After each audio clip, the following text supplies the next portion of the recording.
Okay, let's dive right into this explainer. Have you ever actually stopped to wonder why millions of people proudly associate their entire identities with a bird, a mattress, or an old munitions factory? Today, we're exploring the incredibly fascinating intersection of global football club history and Italian linguistics. We're going to uncover the stories that are literally hidden in plain sight, right there in the names of the teams that fans cheer for every single weekend. Here's a quick roadmap of what we're covering today. First, the power of a name. Then, industry, history, and heritage. After that, we'll hit folklore and quirky origins, the color identity, the science of compound words, and finally, football and language united. Section 1. The power of a name, why football nicknames matter.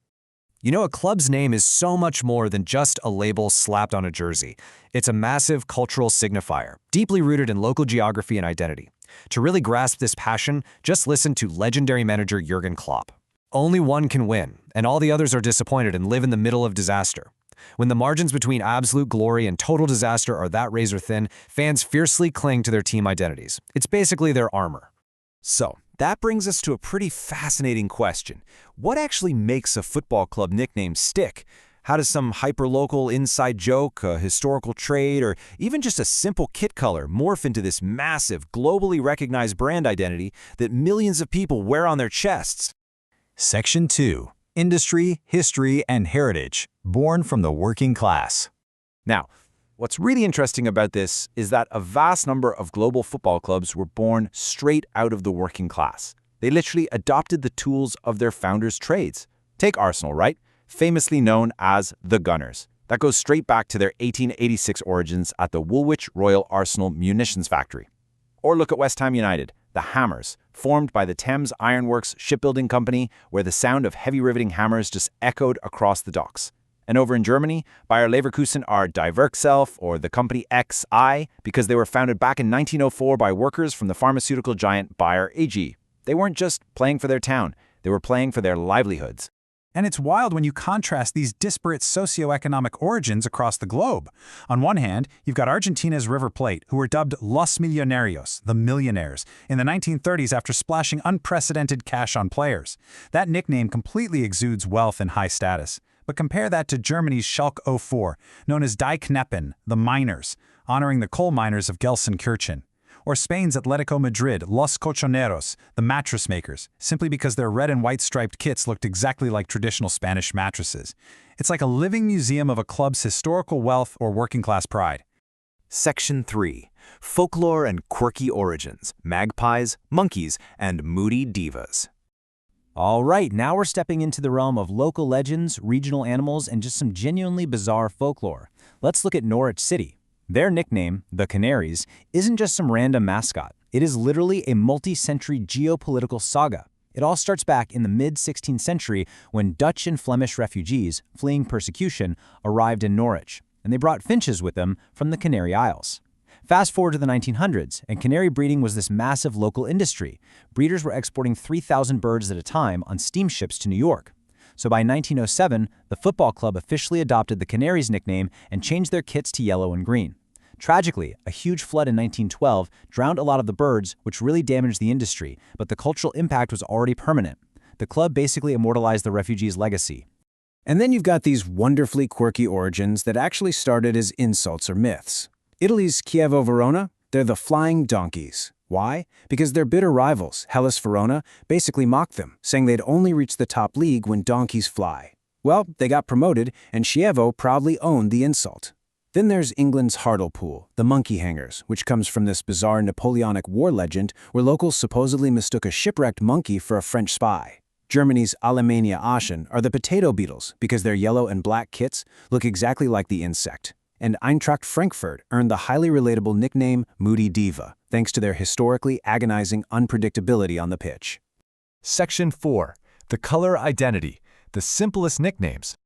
So, this brings us to the real pivot point of today's explainer. For a ton of global powerhouses, their moniker is quite simply the color they wear. You definitely know these. Chelsea are the Blues, Liverpool are the Reds, a change famously made back in 1964 by manager Bill Shankly because he thought an all-red kit looked intimidating and symbolized raw power. Real Madrid are Los Blancos, or the Whites, representing purity and excellence. Bayern Munich are Die Roten, which is also the Reds. In English and a lot of other languages, these are just super simple adjective-noun pairings.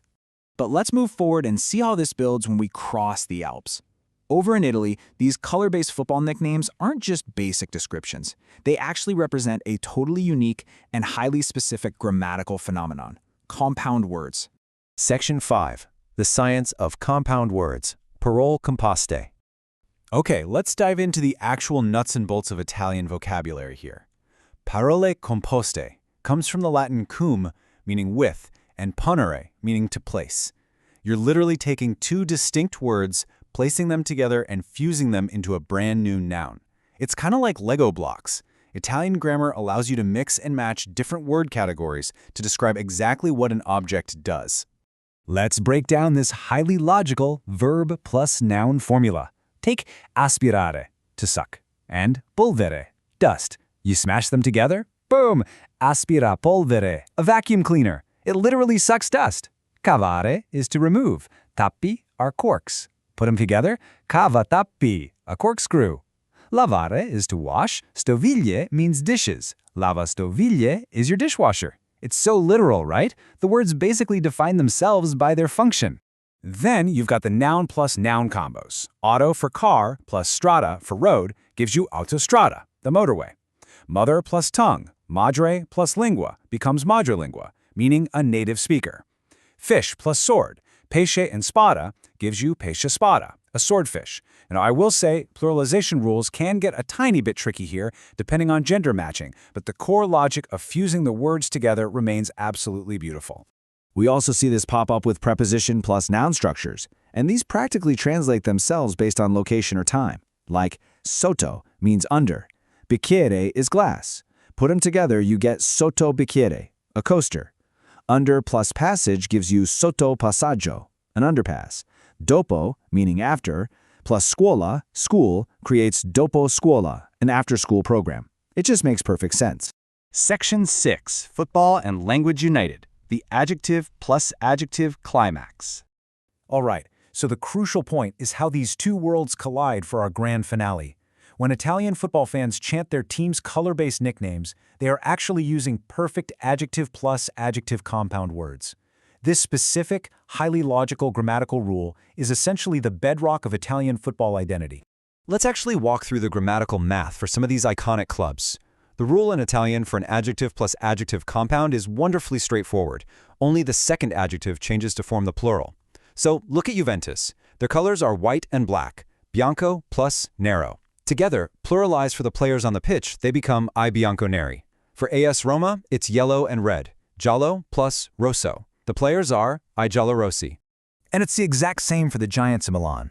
AC Milan wears red and black, rosso plus nero. They are I rossoneri. Their bitter rivals, Inter Milan, black and blue. Nero plus azzurro. They are I nerazzurri.